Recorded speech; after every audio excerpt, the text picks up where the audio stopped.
Hi UK stretch fabric fans.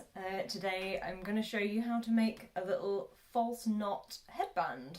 So my best friend of undeniably good taste ordered this marble gemstone fabric a little while ago to make joggers and a t-shirt, and she said any scraps left over just have a play with. So I thought it would be really cute to have matching Mummy and Me headbands. So these are really easy to make and you can make them out of scraps. So the size for each piece that you need, so this is an adult size. For a 1 to 4 year old, you're looking at a 6-inch width and 16 inches long. For a 4 to 10 year old, 6-inch width, 20 inches long. And for teens to adults, 6-inch width, 24 inches long. So this is an adult, this one here, and this one that I've just made up is the 1 to 4 size. How cute is that? So you've got your long piece of fabric. The first step is to fold right sides together and stitch along the long edge. So you're going to end up with a tube. So right sides together, the long edges closed. I'm playing with my new machine today, which sounds like a dream.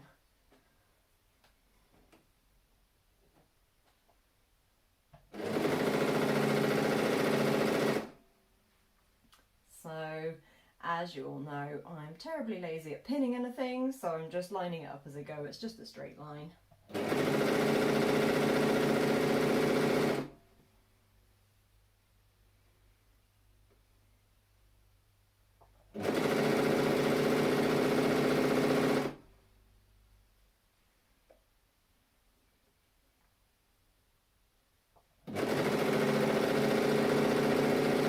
I'm using a 6mm seam allowance.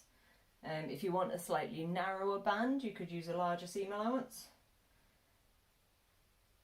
But this keeps the waist to a minimum, which I'm always a fan of. Don't want to waste any of this beauty.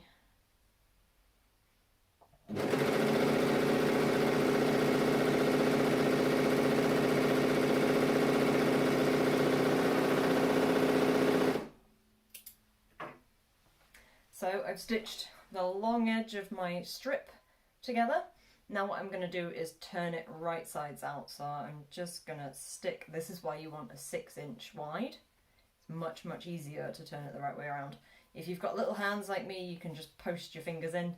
If you've got bigger hands, you can use a crochet hook or an actual loop turner if you want to be a bit professional about it. And I'm going to turn that all the way through. Now what I want now is to have this seam in the middle of the piece. You could give it a little press here if you like, just to make it sit properly. I'm not going to because I'm really lazy. But that seam wants to sit right down the middle of your piece. Now this is the kind of fiddly bit. This is all about folding. So to get this knot, or this false knot, what you're doing is kind of folding all the layers into each other before you sew them. So I'm going to get my long strip. Now this, without the seam here, I'm going to call the right side, and with the seam down the middle, I'm going to call the wrong side. So what I want to do is take my short ends, right sides together, and to start with, just line up the raw edges. So now both your seams should be on the outside of your work. You should be able to see both those joins on either side, and the smooth part of the work is in the middle. Now what I'm going to do to create that false knot, because if I just stitch that there, it's just a loop, which is fine. But to create that false knot, I'm going to take the part that's facing me off to the left. And now what I've got is the edge, the folded edge, lining up with the seam. So I've moved them half away from each other, like that.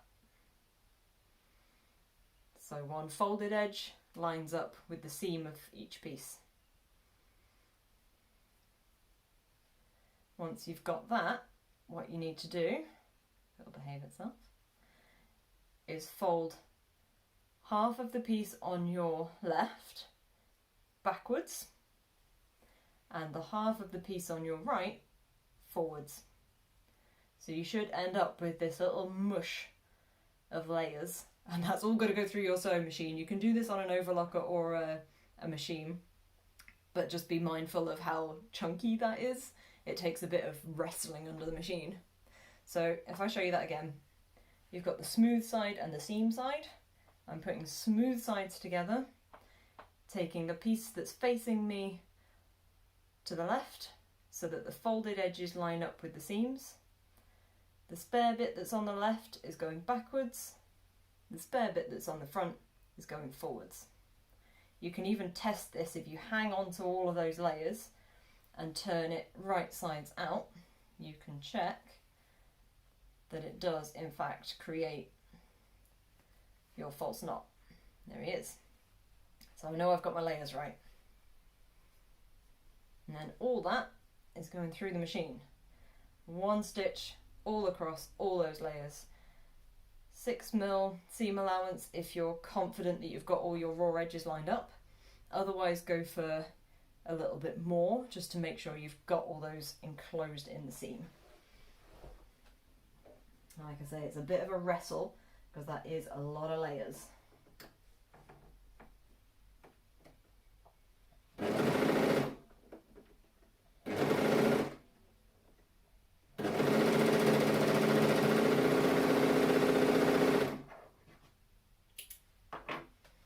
So that's the seam done.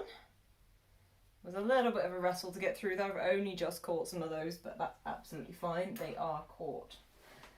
Now what I'm just going to do is thread my tails into the seam just to lose them. I'm